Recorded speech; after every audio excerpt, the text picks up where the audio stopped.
लोगों के लिए जरूरी है। हालेलुया। आप वहां से देख रहे हैं जहां से कोई देख नहीं पा रहा है। आप वहां से देख रहे हैं जहां पे आपको सक्सेस दिख रही है। जब इस गांव में सेवकाई शुरू की खामरा विलेज में, तो आप जानते बहुत से लोग जो सेवा करने वाले मुझसे क्या कहते थे कि वहां तुझे सेवा नहीं शुरू करनी चाहिए, वहां कोई क्रिश्चियन नहीं, वहां तो कोई क्रिश्चियन ही नहीं है, वहां तुमने सेवा स्टार्ट क्यों की?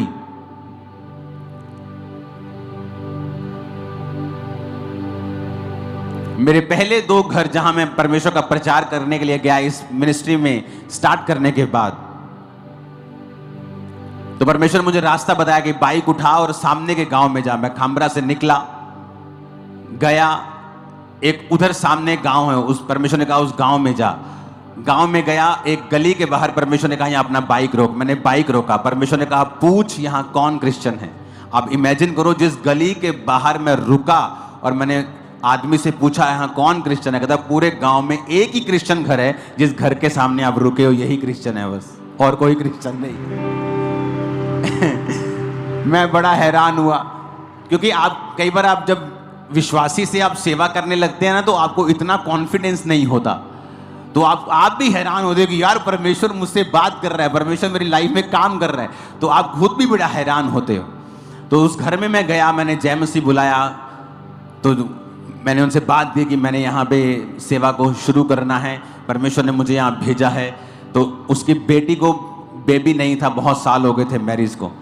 उसने मेरी बातों को ज़्यादा सीरियसली नहीं लिया। वो औरत धर्मी थी, लेकिन आप जानते हैं कि उस समय मेरी उम्र सिर्फ शायद 20-21 साल की रही होगी, तो मैं बिल्कुल यंग था। तो जब मैं उस घर में गया, उन्होंने ज़्यादा सीरियस नहीं लिया, हाँ, लेकिन मेरा वचन उन्होंने सुना, मेरी बातें सुनी और मुझसे कहा ठीक है इस बेटी के लिए प्रार्थना कर दो।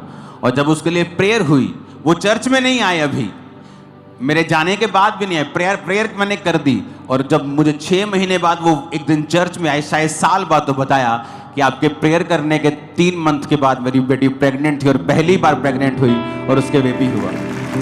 मुझे मालूम नहीं था। दूसरा घर परमेश्वर ने मुझे दिया। परमेश्वर ने फिर मुझे कहा बाइक स्टार्ट करो, चला जा। और एक गली के बाहर, वहाँ बहुत सी गलियाँ हैं, यहाँ पास ही वो एरिया है, बहुत सी गलियाँ हैं, 1 2 3 4 5। तो एक स्पेशल गली के बाहर परमेश्वर ने मुझे रोक दिया और परमेश्वर ने कहा कि यहाँ से पूछ कौन क्रिश्चियन है। कहते एक ही क्रिश्चियन है जहाँ आप रुके हो और जिस घर में लाइट जल रही है, यहाँ एक ही क्रिश्चियन है, चले जाओ। और जैसे ही मैं उस घर में गया, शायद वो मुझे जानते थे पहले से ही, शायद मुझे कभी किसी बड़ी मीटिंग में, जो बड़ी मीटिंग जलंधर में होती थी, वहाँ मैं स्टेज पे कई बार हुआ करता था, तो शायद वो मुझे जानते थे। जैसे ही मैं अंदर गया, उन्होंने कहा जय मसीह की जी, तो मैं खुश हो गया, चलो कोई तो मुझे जानता है, 1-2 ही चाहे हो। तो मैंने उनसे बात की, परमेश्वर का वचन दिया। वो भी चर्च नहीं आए, लेकिन धीरे धीरे ये सब लोग चर्च आने लगे, खामरा में चर्च बढ़ने लगी।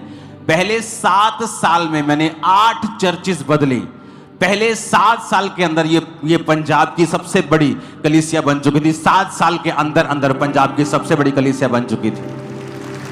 5 एकड़ में एक पंडाल लगता था, 3 एकड़ में एक पंडाल लगता था और रोड्स के ऊपर अलग पंडाल लगते थे। 4 ओवरफ्लो लगते थे, क्योंकि ब्रांचेस नहीं थी, सब लोग यहीं पे आते थे। मैं सिर्फ 7 साल की बात कर रहा हूं। मिनिस्ट्री में आने के जस्ट 7 साल के बाद सारे रिकॉर्ड्स ये चर्च ब्रोक कर चुकी थी, खत्म कर चुकी थी। कारण क्या? पवित्र आत्मा की आवाज को सुनना, पवित्र आत्मा के सामने समर्पित करके चलना, जजमेंटल नहीं होना, लेकिन जो परमेश्वर कह रहा है हायर ट्रुथ में चलना। आप जानते हैं अलीशा तो ऐसा सेवक था, जब वो मर गया, जब आप पढ़ते हैं इस वचन को, 2 राजा 13 उसकी 20-21, जब अलीशा मर गया और उसे मिट्टी दी गई, और प्रति वर्ष वसंत ऋतु में मोआब के दल देश पर आक्रमण करते थे, तो लिखा लोग किसी मनुष्य को मिट्टी दे रहे थे और दल उन्हें दिखाई पड़ा, उन्होंने शव को अलीशा की कब्र में डाल दिया। तो लोग, जब अलीशा मर गया उसकी कब्र बना दी, तो मोआब के दल क्या करते थे? आक्रमण करते थे। तो जब उन्होंने देखा ना कि यार वो हमला हो गया और किसी की लाश लेके वो दबा रहे थे, किसी इजरायली को वो दबाने के लिए आए थे, तो जब पता लगा ना हमला हो गया, वो अपना फ्यूनरल बीच में ही छोड़ के उसके बॉडी को पकड़ा, अलीशा की कब्र में डाल दिया। और जैसे ही अलीशा की हड्डियों के साथ वो छुआ, मुर्दा उठ बैठा, मुर्दा खड़ा हो गया। अलीशा तो मरा भी मिरेकल कर रहा है, तुम जीवित भी कुछ नहीं कर पा रहे हो।